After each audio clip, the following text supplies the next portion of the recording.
নমস্কার, সবাইকে স্বাগত। এই মঞ্চে দাঁড়িয়ে বিভিন্ন রোগ নিয়ে আমরা আলোচনা করি, আর অসুখ বা রোগ থেকে বেরিয়ে আসবার পরিকল্পনার কথাও আমরা বলি, তার চিকিৎসার কথা বলি সম্পূর্ণ আয়ুর্বেদিক উপায়ে। এখন প্রশ্ন হচ্ছে যে কিছু কিছু রোগ আছে, সমস্যা আছে, যেগুলো হচ্ছে ক্রনিক প্রবলেম, মানুষের দীর্ঘদিন ধরে ভুগছেন। বাই দ্য ওয়ে, ওই ফ্যামিলিগুলো ভীষণভাবে ডিপ্রেসড, একটা হতাশা কাজ করছে পরিবারের সকলের মধ্যে যে আর সারিয়ে তোলা সম্ভব নয়, দীর্ঘদিনের সমস্যা। আবার কিছু কিছু সমস্যা আছে, আসে আবার চলেও যায়। কিছু অসুখ এরকম রয়েছে যেগুলো আমাদের স্কিন ওরিয়েন্টেড সমস্যা, অর্থাৎ যায় আবার ফেরত আসে। যাদের দেখবেন যে স্কিনের প্রবলেম, তারা বলেন যে বিভিন্ন ঋতুভিত্তিক সমস্যা হয়, কখনো গরমে সমস্যা হচ্ছে, কখনো শীতে সমস্যা বাড়ছে, বা হয়তো বছরের কোনো একটা নির্দিষ্ট সময়ে সমস্যাটা বেশি মাথা চাগার দিয়ে উঠছে। স্কিনের সমস্যা ওভারঅল যাদের আছে, আমি যাদের সঙ্গে কথা বলেছি অনেকের সঙ্গে, তাদের একটাই প্রতিক্রিয়া পেয়েছি যে এটা সম্পূর্ণভাবে সারবার নয়।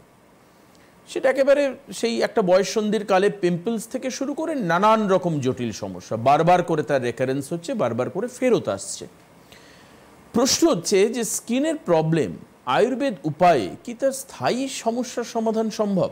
এটা যেমন এই প্রশ্ন আপনার মনের মধ্যে এখন আছে, আপনারা ভাবছেন এটা নিয়ে যে এত তো প্যাথি করেছি আয়ুর্বেদের মাধ্যমে, স্কিনের সমস্যা, চামড়ার সমস্যা, যেটাকে একদম বাংলায় প্রচলিত ভাষায় বলে চর্মরোগ, সারিয়ে তোলা সম্ভব সম্পূর্ণভাবে? কি এমন উপায় আছে? সঙ্গে আজকে আরেকটি বিশেষ অসুখের কথা আমরা আলোচনা করব, সেটা হচ্ছে ইকথিওসিস ভালগারিস। এই যে সমস্যা, এটা কি, মানে এটা তো একটা মেডিকেল টার্ম, ইকথিওসিস ভালগারিস। কি হয় আসলে? আমরা সাধারণ লেম্যান যারা, তারা কি করে বুঝবো যে আমার ইকথিওসিস ভালগারিস হয়েছে? কতটা সমস্যা তৈরি করতে পারে এই রোগটি?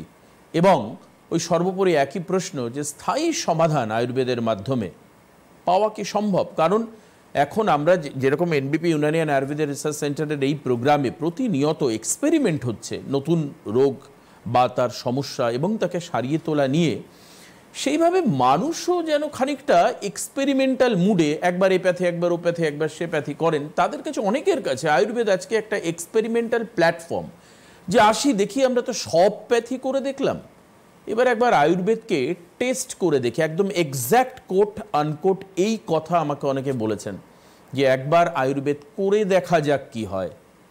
আসুন আমরা আলোচনা করব আজকে এই বিষয়, ইকথিওসিস ভালগারিস নিয়ে। আমাদের সঙ্গে বিশিষ্ট চিকিৎসক, এনবিপি ইউনানি আয়ুর্বেদ রিসার্চ সেন্টারের ডক্টর নীলাঞ্জনা ভট্টাচার্য আমাদের সঙ্গে রয়েছেন। আমি স্বাগত জানাবো আজকের অনুষ্ঠানে। নমস্কার। ইকথিওসিস ভালগারিস একটি স্কিন ডিসঅর্ডার বা একটা আপনার স্কিনের আপনি সমস্যা বলতে পারেন, যেটি হচ্ছে অনেক সময় দেখবেন যে আপনার স্কিনের মধ্যে যেরকম ড্রাই স্কিন হয়ে গেলে যেরকম আপনার স্কিনটা ফাটা ফাটা মতো হয়ে যাচ্ছে, ক্র্যাক ধরে যাচ্ছে তার মধ্যে, বা স্কেলিং হচ্ছে, চামড়া উঠছে। অনেক সময় আমরা যে কোনো স্কিন ডিজিজের মধ্যে যদি স্কেলিং হয়, আমরা সেটাকে সোরিয়াসিস বলি, কিন্তু প্রত্যেকটা স্কেলিংই যে সোরিয়াসিস হবে সেরকম কিন্তু কোনো ব্যাপার নয়। এই ইকথিওসিস ভালগারিসেও কিন্তু আপনার মাছের আঁশের মতো স্কিনগুলো আপনার মনে হবে, একটা ক্র্যাক লাইনের মতো মনে হবে, আপনার ওই জায়গার স্কিনটা আপনার ড্রাই হয়ে যাবে, একদম শুষ্ক মনে হবে, বা টান টান লাগছে, ব্যথা লাগছে, এরকমও আপনার হতে পারে। কিন্তু সেটা যে আপনার সোরিয়াসিস একদমই নয়। সোরিয়াসিসের স্কেলিংটা আলাদা হয়, ইকথিওসিসের স্কেলিং আলাদা হয়। ইকথিওসিস মেইনলি 20 রকমের রয়েছে, তার মধ্যে ইকথিওসিস ভালগারিস সেটা সবচেয়ে বেশি পরিমাণ দেখা যায়। একদম ইনফ্যান্ট থেকে শুরু করে, 2 মাসের বাচ্চা থেকে শুরু করে 5 বছর পর্যন্ত খুব বেশি এই সমস্যাটি দেখা দেয়। কিছুটা টিনেজের মধ্যেও দেখা দেয়, অ্যাডাল্টও কিছুটা দেখা দেয়, কিন্তু এই বাচ্চাদের মধ্যে এই সমস্যাটি একটু বেশি দেখা দেয়। আমাদের যে স্কিন যে রয়েছে, আমাদের সবচেয়ে বড় শরীরের অর্গান হচ্ছে আমাদের স্কিন। প্রত্যেকটা স্কিনের মধ্যে সেল রয়েছে, কোষ, এক একটা কোষ দিয়ে দিয়ে আমাদের স্কিনটা গঠিত হয়। এই যে কোষগুলোকে যে ধরে রাখা বা এই কোষের যে একটা আচ্ছাদন, যেটাকে ফিলাগ্রিন বলা হয়, এটি একটি প্রোটিন পার্ট। এই ফিলাগ্রিনের মাধ্যমে আপনার এই কোষগুলো একটা একটার সাথে যুক্ত হয়ে থাকে, সেখান থেকে আপনার এক একটা সেল তৈরি হচ্ছে, আপনার স্কিন তৈরি হচ্ছে। এই ফিলাগ্রিন যদি পর্যাপ্ত পরিমাণ আপনার শরীরের মধ্যে না থাকে, তাহলে আপনার এই স্কিনের মধ্যে যে স্কেলিংগুলো, যেগুলো খোসা ওঠার মতো, চামড়া ওঠার মতো, বা আপনার ক্র্যাক যে দাগগুলো থাকে, হোয়াইট কালারের সাদা সাদা দাগ মতো থাকে, ছোপ ছোপ হয়ে যাওয়া, এই সমস্যাটা কিন্তু আপনার দেখা দিতে পারে। এটি একটি আপনার ইনফ্যান্টদের মধ্যে খুব বেশি দেখা যায়, কারণ এটা একটা জিনগত রোগ। মিউটেশনের মাধ্যমে এটা আস্তে আস্তে আপনার শরীরের মধ্যে এটা বিল্ড আপ হবে, ঠিক হয়ে যাবে। একদম কম বয়সের বাচ্চা, আমি আগেই বললাম যে 2 মাসের থেকে 5 বছরের বাচ্চাদের মধ্যে এটি বেশি দেখা যায়। একদম সদ্যজাত শিশুর আপনি দেখবেন, আমরা প্রত্যেকেই দেখে থাকি যে চামড়া উঠে যায়, স্কিন ওঠে।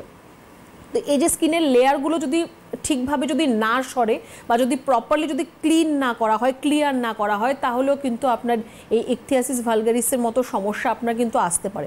খুব ফ্যাটাল আমি বলবো না যে আপনার যদি এটা থাকে বা বাড়াবাড়ি হয় এতে মারাত্মক কিছু হবে, কিন্তু এটা আপনাকে ইরিটেট করবে, আপনার ইরিটেশন হবে আপনার শরীরের মধ্যে, কারণ সেখানে কিন্তু আপনার ব্যথা অনুভব হতে পারে, যেটা আমাদের চামড়া যদি ক্র্যাক স্কিন হয়ে যায় শীতের সময় যেটা বেশি দেখা যায়, তাহলে যেরকম আপনার ইরিটেশন হয়, যে জ্বালা করছে বা ব্যথা হচ্ছে, ফাটা ধরছে, এরকম প্রবলেম আপনার মধ্যে দেখা দেবে। তো প্রত্যেকদিন আপনার ডে টু ডে লাইফস্টাইলটা তার মধ্যে আপনার একটু হ্যাম্পার হবে, একটু আপনার তার জন্য অসুবিধা হতে পারে। দেখতে খারাপ লাগবে সেটা পরের কথা, আপনার নিজের থেকেও কিন্তু সেটা একটা অস্বস্তিকর হতে পারে, কারণ একটু পরেই হয়তো দেখবেন আপনি জায়গাটা খুব ড্রাই হয়ে যাচ্ছে, সেখান থেকে আপনার চামড়া উঠছে। তো প্রপারলি যদি আপনি সেই জায়গাটা ময়েশ্চার করতে পারেন, মানে যদি সেই জায়গাটাকে আপনি একটু ড্রাই থেকে রক্ষা করতে পারেন, তাহলে কিন্তু অনেকটা আপনার সমস্যার সমাধান হতে পারে। অনেক ক্ষেত্রে সোরিয়াসিস ছাড়াও শীতকালে সবচেয়ে বেশি, প্রত্যেকের মধ্যে কম বেশি যেটা দেখা যায় যে ড্রাই স্কিনের সমস্যা, স্কিনের মধ্যে আপনার ক্র্যাক দেখা দিচ্ছে বা স্কিন ড্রাই হয়ে যাচ্ছে, যে কোনো আপনি অয়েল দিচ্ছেন বা লোশন দিচ্ছেন তাতেও আপনার কাজ হচ্ছে না, তাহলেও কিন্তু আপনার এটা ইকথিয়াসিস ভালগারিস হতে পারে। অনেক সময় হয় যে শীতকালে অনেকের স্কিন প্রচণ্ড ড্রাই হয়ে যায়, হাইড্রেশনের অভাবে সেটা হয়।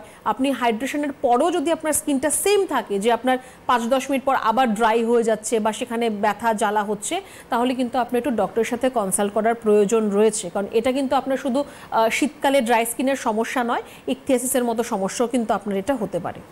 আচ্ছা, এবার এই আপনার এই বক্তব্যে আপনাদের মনেও অনেক প্রশ্ন জাগছে।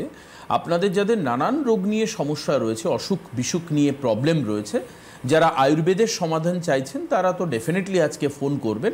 তবে এই যে ইকথিওসিস ভালগারিস নিয়ে কিছু প্রশ্ন যেগুলো আপনাদের মধ্যে থাকতে পারে হয়তো, বা ফোন করবার আগে যেগুলো আমার মনে আসছে, সেটা হচ্ছে যে কেন এটা 5 বছর পর্যন্ত বাচ্চাদের মধ্যে বেশি দেখা যায় বলে এটা আপনি বলছেন, অর্থাৎ এই বাচ্চাদের প্রবণতা কেন বেশি থাকে?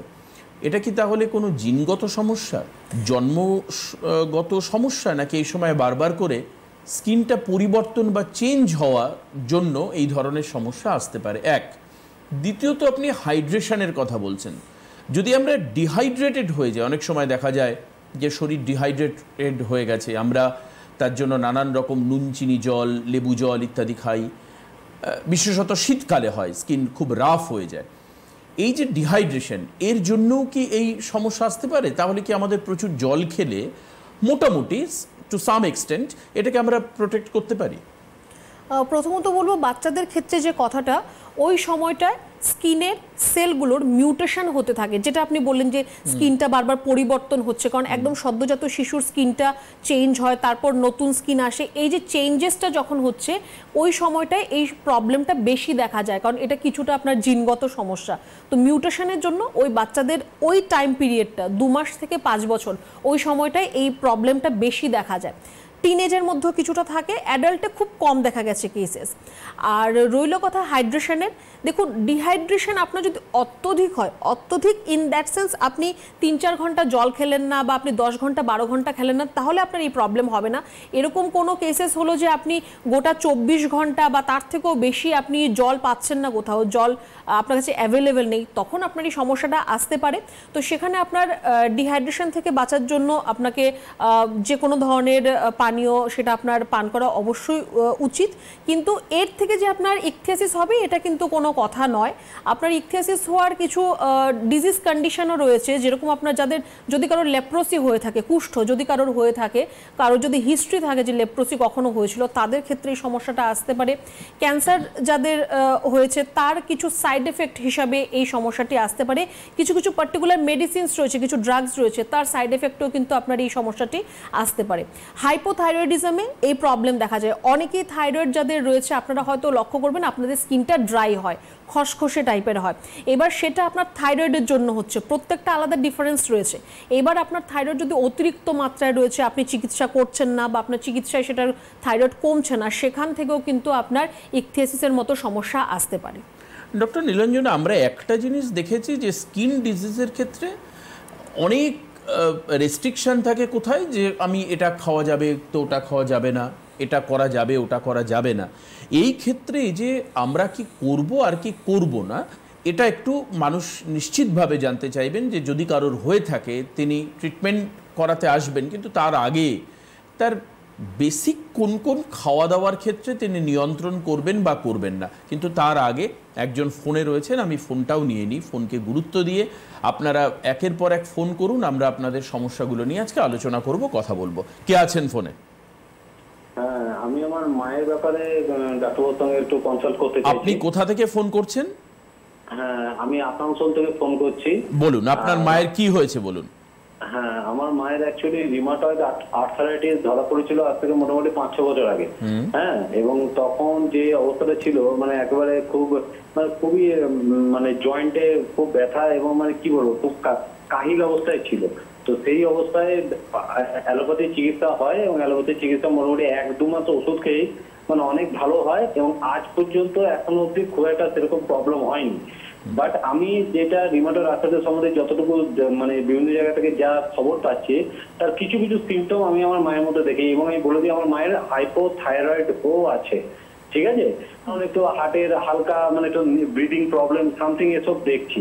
তো আমার সেই সময় অ্যান্টি-সিসিপিও করেছিলাম, সেটাও পজিটিভ ছিল, আর রিমাটয়েড আর্থারাইটিস তো ধরা পড়েই ছিল। ঠিক আছে, তো আমি ডাক্তারবাবু যে এই চিকিৎসাটা করাতে চাইছি, আমি ডেফিনেট যে রিমাটয়েড আর্থারাইটিস আজকেও ব্লাড টেস্ট করলেও ধরা পড়বে।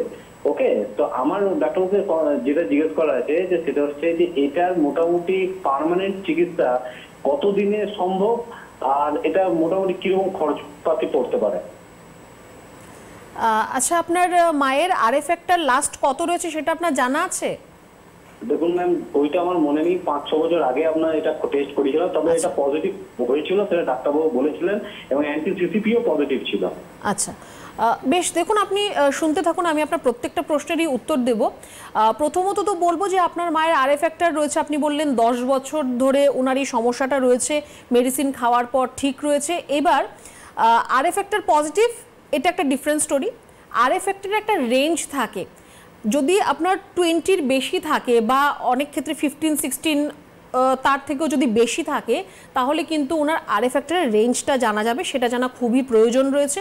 তো সেই রেঞ্জটা জানতে হবে যে ওনার আরএফ ফ্যাক্টরটা কতটা রেঞ্জের মধ্যে রয়েছে। এনটিসিসিপিরও একটা রেঞ্জ থাকে, পজিটিভ রয়েছে, তার একটা রেঞ্জ রয়েছে, সেটা জানতে হবে প্রথম কথা। দ্বিতীয় কথা হচ্ছে উনি ধরুন যা মেডিকেশনের মধ্যে ছিলেন বা আছেন, সেটা হয়তো ওনাকে লাইফ লং চালাতে হবে, বা যদি আপনার মেডিসিন বন্ধ হয়ে থাকে আবার যখন প্রবলেম হবে আবার আপনার সেই মেডিসিনটা আপনাকে কিন্তু কন্টিনিউ করতে হবে। আর রিউমাটয়েড আর্থ্রাইটিস থেকে আপনার রিউমাটিক হার্ট ডিজিজ হতে পারে, রিউমাটিক ফিভার আসতে পারে, হয়তো ওনার মাঝে মাঝে আমরা যেটা বলি ভেতরে ভেতরে জ্বর থাকা, সেরকম ওনার হতে পারে। রিউমাটয়েড আর্থ্রাইটিস থেকে রিউমাটিক হার্ট ডিজিজের সমস্যাও আসতে পারে। আর বাদবাকি যেটা তার ফিচার্স, যে হাত পা বাঁকা হয়ে যাবে বা ফুলে যাবে, সেগুলো আসতেই পারে। তো এর একদম টোটাল কিওর আপনি যদি চান, সেটা একমাত্র আয়ুর্বেদেই সম্ভব, এছাড়া আর অন্য কোনো জায়গায় সম্ভব নয়। আপনাকে হয়তো বলবে যে লাইফ লং মেডিসিন খেতে হবে বা 2-3 বছর ভালো থাকবে, 4-5 বছর পরে আবার সেম প্রবলেম হবে, তখন আপনি আবার মেডিসিন খাবেন, কিন্তু অ্যাটলিস্ট আয়ুর্বেদে আপনার সেই জিনিসটার কোনো প্রয়োজন নেই। একবারই আপনার নির্মূল হবে, যদি হয় আপনার একবারই নির্মূল হবে, সেটা দ্বিতীয়বার আপনার ফিরে আসবে না। কারণ এখানে সবচেয়ে যেটা প্রয়োজন সেটা হচ্ছে বডি ডিটক্সিফিকেশন করা। দেখুন, খরচাপাতির কথা আমি সেরকমভাবে তো কিছু বলতে পারবো না, তার জন্য আপনি একটু হেল্পলাইন নাম্বারে কাইন্ডলি একটু কন্ট্যাক্ট করুন। আসানসোল থেকে আপনি ফোন করছেন, আমি বলবো যে আপনি খুব ভালো সময়ে ফোন করেছেন। 11 তারিখে আমাদের চেম্বার রয়েছে, আমাদের ডিরেক্টর স্যার ডক্টর বিশর্মা থাকবেন ওখানে ওই চেম্বারে। একটু কাইন্ডলি আপনি যোগাযোগ করুন, ডেটটা মিস করবেন না, কারণ আমাদের মাসে একবারই চেম্বার হয়। একটু যদি রিপোর্টসগুলি যদি করা সম্ভব হয়, একটা কারেন্ট রিপোর্টস করে নিন, নয়তো আপনার কাছে যা প্রিভিয়াস রিপোর্টস প্রেসক্রিপশন যাই রয়েছে সেগুলো নিয়ে একটু দেখা করবেন আপনি, আপনার মাকে যদি নিয়ে আসতে পারেন খুব ভালো হবে। সেখানে আমরা বলে দেবো যে আপনার কি করতে হবে, কি খাবেন বা কি খাবেন না, কিভাবে থাকলে উনি ভালো থাকবে, সবটাই আমরা আপনাকে গাইড করব। একদম নিশ্চিন্ত হয়ে আপনি আসতে পারেন। 11 তারিখ চেম্বার রয়েছে আসানসোলে। গত দুদিন আগেও একটা প্রোগ্রামে 11 তারিখে একজন ক্রিটিক্যাল পেশেন্ট আসানসোলে আসার কথা বলেছিলেন, আমি তাকেও বলেছিলাম যে 11 তারিখ চেম্বার রয়েছে, ডেটটা মিস করবেন না। আজকে আপনার ক্ষেত্রেও ম্যাডাম সেম কথাই বললেন যে এই চেম্বারগুলো মাসে একবার করে হয়, কাজে চেম্বার মিস করবেন না। আপনাদের যদি ডেট নিয়ে কোনো কনফিউশন থাকে, আমি তো একবার করে ডেট বলেই দিই, ডেট নিয়ে কনফিউশন আবারও বলছি, এর মধ্যে একদিন ফোন করেছিলেন একজন আমাদের পিসিআরে, যে উনি জানতে চাইছেন যে এই দিনে আমি দেখাবো, মানে এখানে আমি দেখাবো, এই ডেটটা কবে। আপনারা যেটা করবেন সেটা হচ্ছে এই যে নিচের যে নাম্বারটা সেটা নোট করে রাখবেন, 9830235527 এবং 37, এই নাম্বারে ফোন করে জেনে নেবেন। এই নাম্বারে ফোন করে আপনারা জেনে নেবেন যে ওই চেম্বারটা কোন ডেটে রয়েছে, ওনারা আপনাদেরকে বলে দিতে পারবে।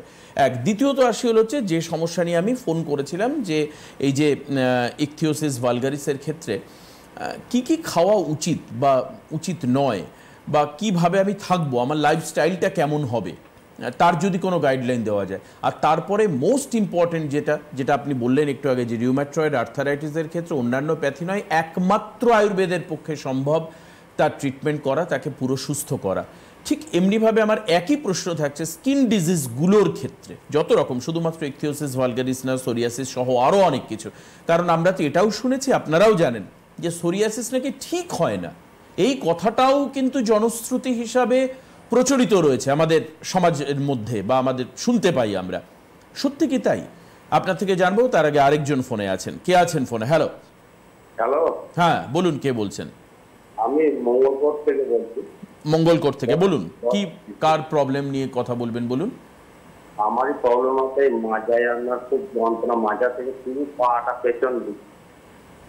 আচ্ছা, মাজা থেকে মানে কোমর থেকে শুরু করে পায়ের পেছন দিক থেকে ব্যথা, পায়ের মানে দেহের নিচের অংশ, হ্যাঁ একবারে গোড়ালি অবধি ব্যথা। আচ্ছা, আপনি কোমরের কোনো এক্সরে করিয়েছেন? না না, কোমরের এক্সরে কিছু করি নাই। বেশ। আর সমস্যাটা কতদিন ধরে আছে আপনার? সমস্যাটা প্রায় বছর 2-2.5 হবে। আচ্ছা, তো আপনার 2-2.5 বছরের যদি সমস্যা হয়, আপনি চিকিৎসা তো নিশ্চয়ই করিয়েছেন কোথাও না কোথাও?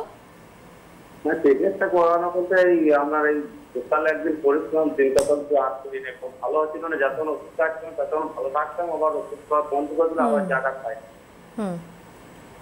বেশ, দেখুন, প্রথমত তো বলবো আপনি একটা আপনার কোমরের এক্সরে করান, কারণ এটাই হচ্ছে সমস্যা, যে আপনি হয়তো আপনার কোমরের ব্যথা বা আপনার পায়ের তলায় জ্বালা হওয়া, যার জন্যই আপনি ডক্টর দেখাচ্ছেন, আপনাকে ব্যথার ওষুধ দিয়ে দিচ্ছে, আপনি সেই ওষুধটা খেয়ে হয়তো 2-3 দিন খুব আরাম পাচ্ছেন, তারপর কিন্তু আবার অ্যাজ ইট ইজ আপনার ব্যথাটা আবার ঘুরে আসছে। তো আপনি কতদিন ব্যথার ওষুধ খাবেন? ব্যথার ওষুধ খেয়ে ব্যথাকে কমিয়ে রেখে কোনো লাভ হবে না। আপনার কোথায় সমস্যা হচ্ছে, সেটা আপনার হাড়ের সমস্যা নাকি নার্ভের সমস্যা, আগে আপনাকে সেটা বুঝতে হবে। তার চিকিৎসাটা যদি আপনি করতে পারেন, তাহলে ব্যথার জন্য আলাদা করে আপনাকে মেডিসিন খেতে হবে না। ব্যথা যদি হয়, হাড়ের সমস্যা, হাড়ের জন্য ওষুধ খেতে হবে, নার্ভের হলে নার্ভের জন্য ওষুধ খেতে হবে। তার জন্য বলা যে আপনি একটু আগে আপনার এক্সরে রিপোর্টটা করুন। কোমর ঝুঁকে আপনি কোনো কাজ এখন আপাতত করবেন না, বা ভারী কোনো জিনিস তোলা বা অনেকক্ষণ দাঁড়িয়ে থাকা, এই জিনিসগুলো আপনি একটু বন্ধ রাখার চেষ্টা করুন। আর তারপর আপনি যদি মনে করেন যে না, আপনি একটু আমাদের কাছে ট্রিটমেন্ট করাতে চাইছেন, একটুখানি বলবো হেল্পলাইন নাম্বারে ফোন করে যোগাযোগ করুন। আপনার বাড়ির কাছাকাছি আমাদের কোন চেম্বারটা রয়েছে, কখন এলে আর কবে কোথায় আপনি ডক্টরকে দেখাতে পারবেন, সবটাই আপনাকে বলে দেওয়া হবে। প্লিজ, এবার যতক্ষণ না ফোন আসে ততক্ষণ পর্যন্ত আমরা ফুড হ্যাবিট, লাইফস্টাইল নিয়ে জানি একটু। প্রথমত বলবো যে যদি আপনার স্কিনকে যে কোনো রোগ থেকে ভালো রাখতে হয়, প্রথমত আপনাকে যেটা করতে হবে, আপনার খাওয়া দাওয়ার মধ্যে এক্সট্রা সল্ট, অতিরিক্ত যে লবণযুক্ত খাবার, সেটা আপনাকে অ্যাভয়েড করতে হবে। এবার অতিরিক্ত লবণযুক্ত খাবার আপনি কোনটা বলবেন? যেটা হচ্ছে আমরা যে বাইরে যে আমরা ফাস্ট ফুড বা ফ্রাই ফুড আমরা যেগুলো খাই, তার মধ্যে এক্সট্রা সল্ট অ্যাডেড থাকে, সেই জিনিসটা আপনাকে বাদ দিতে হবে। বা প্যাকেট জাতীয় যে খাবার রয়েছে সেটাকে আপনাকে বাদ দিতে হবে। আপনি পর্যাপ্ত পরিমাণ ভিটামিন, মিনারেলস যেটাই আপনার খাদ্য তালিকাতে থাকবে, সেটা আপনাকে প্রপার পোর্শন ওয়াইজ আপনাকে নিতে হবে। কোনো সাপ্লিমেন্ট নয়, কোনো মেডিসিন নয়, প্রত্যেকটা খাবারের মধ্যেই আপনি মিনারেলস, ভিটামিন সব কিছু পাবেন। কার্বোহাইড্রেট, প্রোটিন, প্রত্যেকটা জিনিসই আমাদের শরীরে প্রয়োজন রয়েছে, সেটা আপনি ন্যাচারাল সোর্স থেকে নেবেন, কোনো সাপ্লিমেন্ট বা কোনো মেডিসিন থেকে নয়। এটা একটা আপনাকে করতে হবে। পর্যাপ্ত পরিমাণ জল আপনাকে খেতে হবে। আর যদি আপনার ইকথিওসিসের মতো সমস্যা আপনার মধ্যে এসে থাকে বা আপনার ড্রাই স্কিনের মতো কোনো সমস্যা থাকে, আপনাকে প্রথমত 3টে কাজ করতে হবে: সোক, স্ক্রাবিং আর হচ্ছে ময়েশ্চারাইজিং। সোক মানে হচ্ছে আপনার স্নান ভালো করে করুন, আপনি একবার না করে আপনি দুবার স্নান করুন, আপনি পরিষ্কার জলে স্নান করবেন, বা আপনি ভালো কোনো সাবান আপনি ব্যবহার করুন, মেডিকেটেড সোপ আপনি ব্যবহার করুন যার মধ্যে ক্ষারের মাত্রাটা কম থাকবে। ময়েশ্চারাইজ রাখুন আপনার স্কিনকে, সবসময় হাইড্রেশন থাকতে হবে। আর স্ক্রাবিং, হালকা কোনো স্ক্রাবিং দিয়ে আপনি যে স্কিনগুলো আপনার উঠছে, যে ডেড সেলগুলো রয়েছে সেগুলোকে একটু ভালো করে স্ক্রাবিং করবেন যাতে সেই স্কেলিংগুলো আপনার অটোমেটিক্যালি পড়ে যায়। এই 3টে কাজ আপনাকে করতে হবে, তাহলে আপনার ড্রাই স্কিনের সমস্যা থেকে আপনি অনেকটা রিলিফ পাবেন। যদি ইকথিয়াসিস হয় সেখান থেকে আপনি অনেকটা জায়গাটাকে আপনি মিনিমাইজ করতে পারবেন, খুব বাড়াবাড়ির দিকে আপনার যাবে না। আচ্ছা, এবার আবার আরেকজনের ফোন রয়েছে। কে আছেন ফোনে? হ্যালো। হ্যালো, আমি কুচবিহারের জীবিকা থেকে বলছি। হ্যাঁ বলুন। আমি মিঠু রায় সিংহ। হ্যাঁ বলুন। আমি কাল থেকে হাতে ব্যথা হচ্ছে আর কি, বা হাতটা। হ্যাঁ, কোথায় ব্যথা হচ্ছে? বুঝতে বুঝতে পেরেছেন? ব্যথাটা কোথায় আরেকবার একটু বলুন। হ্যাঁ, আমার বাম হাতে কাঁধের নিচে আর কি। কাঁধের নিচে? হ্যাঁ, কাঁধের নিচে। বাঁ হাতে কাঁধের নিচে ব্যথা হচ্ছে, তাই তো? হ্যাঁ, হাতটায় ব্যথা হচ্ছে আর কি, শুধু হাতটায় নয়, অর্ধেক আর কি। আচ্ছা আচ্ছা, হাত তুলতে আপনার কষ্ট হচ্ছে কি? হাত ওপরে তুলতে অসুবিধা হয়? তুলতে কোনো অসুবিধা নেই, সবকিছু করতে পারছি, কিন্তু ব্যথাটা সারাদিনে খুব অসহ্য লাগছে। কিন্তু ঘুমের ডিস্টার্ব, মানে ঘুমও বারবার ভেঙে যায় আর কি ব্যথা যন্ত্রণায়। আর মাঝে মাঝে একটু কমে, মানে কমছে না। আচ্ছা আচ্ছা, দেখুন আপনার দুটো সমস্যা থেকে এটা হতে পারে। এক, যদি আপনার সার্ভাইকাল স্পন্ডলাইটিস হয়, ঘাড়ের সমস্যা থেকে আপনার সমস্যাটা হাতে, আমাদের দুটো হাত যে রয়েছে তার দিকে সেটা ছড়াতে পারে, বা আপনার ফ্রোজেন শোল্ডারের সমস্যা হতে পারে, যেটাকে আমরা অববাহুক বলে থাকি আয়ুর্বেদে। তো সেটা আপনার দুটো সমস্যার জন্য হতে পারে। আপনি একটা ঘাড়ের এক্সরে সম্ভব হলে একটু করিয়ে নেবেন, কারণ ঘাড়ের সমস্যা থেকে আমার যতটা মনে হচ্ছে আপনার কথা শুনে, আপনার ঘাড়ের সমস্যা থেকে কিন্তু হাতের সমস্যাটা আপনার আসছে। চেষ্টা করুন বালিশ ছাড়া ঘুমানোর, বা একদম পাতলা বালিশে আপনি ঘুমোবেন, আর শক্ত বিছানায় আপনি শোবেন। ওই গদিওয়ালা নরম বিছানায় নয়, শক্ত বিছানায় আপনি শোবেন, তাহলে আপনি আপনার এই সমস্যা থেকে অনেকটা আপনি রিলিফ পাবেন। আর একটু গরম জলে চান করবেন, আর একটু গায়ে রোদ লাগান। যে জায়গায় আপনার ব্যথা হচ্ছে সেখানে একটু গরম সেক দেবেন, শুকনো গরম সেক, অনেকটা আপনি রিলিফ পাবেন। আসুন এবার আপনাদেরকে চেম্বার বলে দিই। আগামীকাল থেকে শুরু করে আমি মোটামুটি আপনাদের মিড নভেম্বর পর্যন্ত চেম্বার বলবো। একটু কেয়ারফুল থাকুন, এবং যাদের মনে হচ্ছে চেম্বার নোট ডাউন করবেন তারা প্রিপারেশন নিয়ে নিন। চেম্বার ডেট এবং চেম্বার নোট করুন। সঙ্গে আমি কারা কোথায় উপস্থিত থাকছেন, কোন কোন চিকিৎসক কোথায় পাবেন আপনারা এনবিপি ব্যানারে, সেটাও আপনাদের বলে দেব। আগামীকাল চেম্বার রয়েছে উত্তর 24 পরগনার বনগাঁতে। আগামীকাল চেম্বার উত্তর 24 পরগনার বনগাঁতে, সেখানে ডক্টর এন ভট্টাচার্য উপস্থিত থাকবেন। 10 তারিখে চেম্বার হচ্ছে হলদিয়াতে director sir doctor B Sharma থাকবেন। 10 তারিখে রায়গঞ্জেও চেম্বার রয়েছে, রায়গঞ্জে ডক্টর এস ঘোষাল থাকবেন। 10 তারিখ ক্যানিংয়ে চেম্বার রয়েছে, ডক্টর আর দে থাকবেন। আবার 11 তারিখে চেম্বার রয়েছে আসানসোলে, বি শর্মা থাকবেন। 11 তারিখে আরেকটা চেম্বার হচ্ছে বর্ধমানে, এন ভট্টাচার্য থাকবেন। 11 তারিখে মালদায় চেম্বার আছে, এস ঘোষাল থাকবেন। 11 তারিখে ঝাড়গ্রামে চেম্বার এ হালদার থাকবেন। চলে আসছে 11 তারিখে কাকদ্বীপের চেম্বারে এস খান থাকবেন। 12 তারিখে চেম্বার শিলচরে ডক্টর এস ভাদুরী থাকবেন। 12 তারিখে Durgapur chamber doctor N Bhattacharya থাকবেন। 12 তারিখে কোচবিহারেও চেম্বার রয়েছে, সেখানে ডক্টর এস ঘোষাল থাকবেন। ডক্টর এ হালদারকে আপনি পাবেন বাঁকুড়াতে 12 তারিখে। এছাড়াও বাঁকুড়ায় বোলপুরে ডিরেক্টর স্যার যাচ্ছেন ডক্টর বি শর্মা, ওনাকেও আপনি পাবেন। 13 তারিখে চেম্বার দুটো জায়গায় রয়েছে, পুরুলিয়া এবং গঙ্গারামপুরে। পুরুলিয়ার চেম্বারে আপনি পাবেন হচ্ছে ডক্টর এ হালদারকে, ডক্টর এস ঘোষালকে আপনি পাবেন গঙ্গারামপুরে।